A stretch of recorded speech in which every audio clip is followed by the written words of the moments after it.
Well, I always liked working in the great outdoors, and archaeology really gives you that opportunity. And I love rock art, so archaeology and rock art in particular has been a fairly obvious choice to me. The reason I came to UWA is I'd been working on the rock art of the Canning Stock Route on a big Australia Research Council linkage project. We're using a whole range of different digital approaches to photography and photogrammetry and all those things, which means we're dealing with huge data sets. We're very well resourced. We actually are managing to run pretty highly complex and very large scale and logistically difficult projects because we have got this good support from industry and philanthropy. And that's really important to make sure that we are in fact doing this type of research that actually keeping us ahead of the pack in terms of making those sort of cutting edge advances. I actually am really lucky to be able to say I often have eureka moments.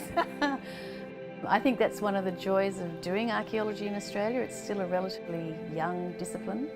We're often working in areas where no archaeologist has been before, so we're often finding sites that Aboriginal people haven't been back to for the last 20, 30, 40 years, and certainly no white people have seen before, so we're often privileged to be able to see things that other people haven't seen before.